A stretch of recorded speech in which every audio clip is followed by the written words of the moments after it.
Hi guys, welcome back to my channel. My name is Simang for those who don't know me, and I am an international student in Botswana.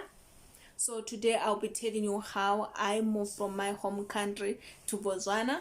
So I wrote my Form 4 in 2017 back home, and I collected my results in February 2018, and I didn't want to start in Zimbabwe. So I had to tell my mother that I don't want to go outside the country, and she agreed, and she asked me where I wanted to go and start, because she was here in Botswana and my father is in South Africa. So she was asking that I want to go and start where my father is or to come to here. So I chose Botswana. So the time that I was supposed to come here, the week that I was supposed to come here, I had prepared everything. What was left was just the day for me just to go and take a bus and come to Botswana. But the time that before the day I was supposed to come here, my mother called me, and then she said that things change by the border. If you are below 18, you need to have a guardian to come with you. So there was no one who was going to come with me except my mother to come this side, but she couldn't because she was at work. So she said for me to be allowed to cross the country, the guardian that I'm staying with right now needs to write a letter and to go and apply for affidavit to the police. So I told my grandparents. So my grandfather wrote the letter, and then he went to the police, which was something like 200 kilometers from where we're staying. So when he got there, there was no electricity, so he had to come back home. So I postponed my journey because I didn't have enough documents that they were needed. So we waited until my grandfather managed to apply for affidavit, and then he came with it. So I took a bus, and I was going to connect from another city. So I did. So when I got there, I gave the conductor my documents, and he opened my documents, and then he told me that the affidavit wasn't correct. So it means I remain or see what to do. Mind you, I'm 17. I just And then I told him that he must call my mother, and then he called my mother. So I don't know what they talked about, and the bus stopped in another city, and then they fixed my papers to the police station. And when we were by the border, they didn't allow me to pass because my mother, she forgot to write the letter.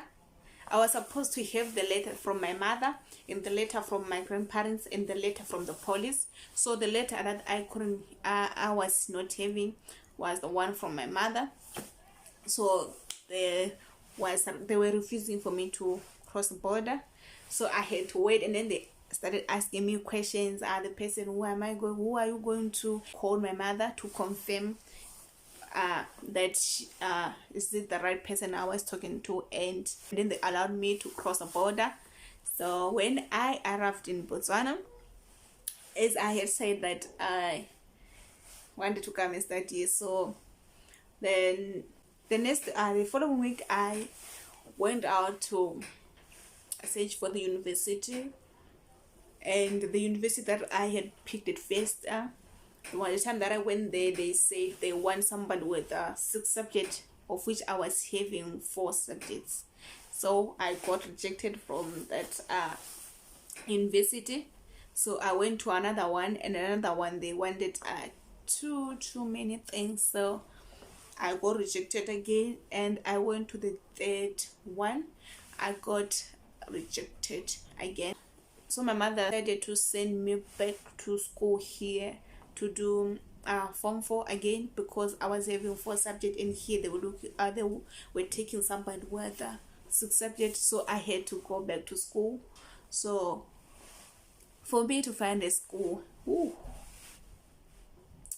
it took years, because that time I was just using a passport with days. I didn't have a permit. I couldn't apply for a permit.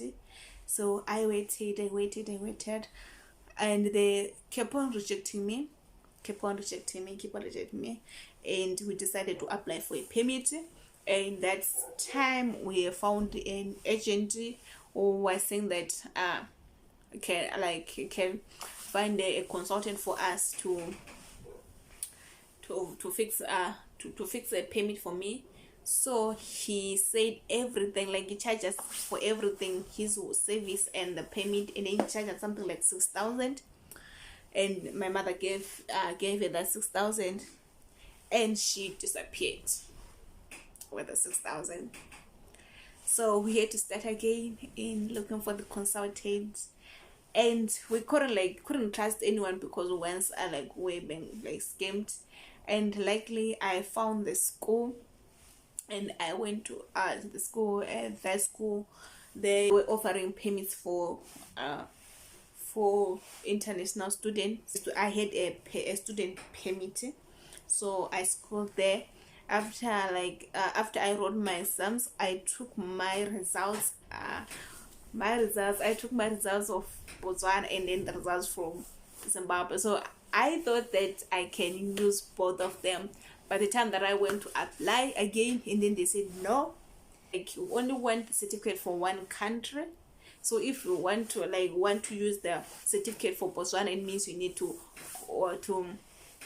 go back, and then you do the 6 subjects once, or you can still go you go back home and then you do the 2 subjects, because I had 4 subjects. So I decided to continue again here in Botswana, and I wrote in 2021.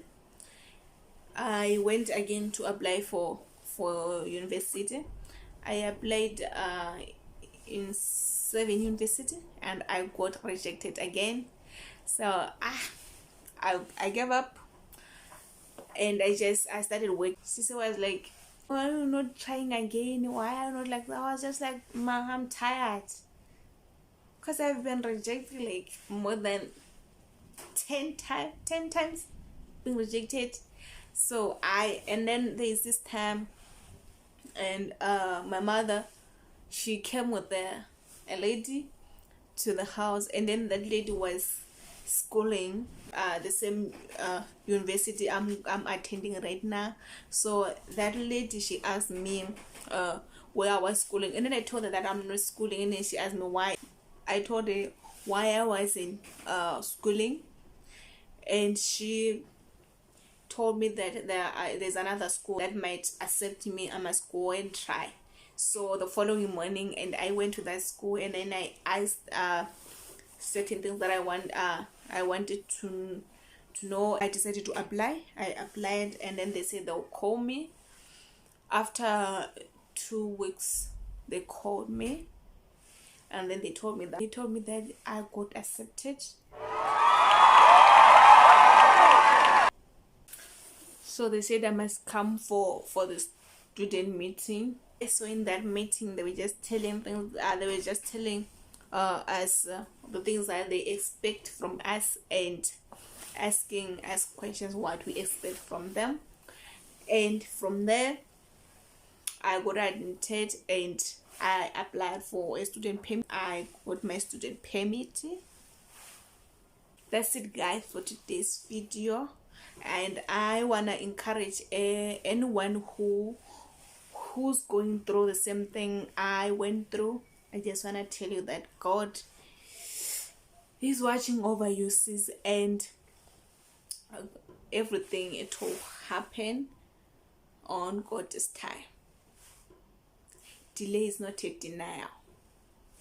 If you enjoy this video, please subscribe, like, and hit the notification bell so that you won't miss any video. And if you have anything that you want to know about Botswana, anything you want to know about being an international student in Botswana, or anything that you want to know about Botswana, please comment that down below, and I'll make a video on that specific thing. Thank you for watching.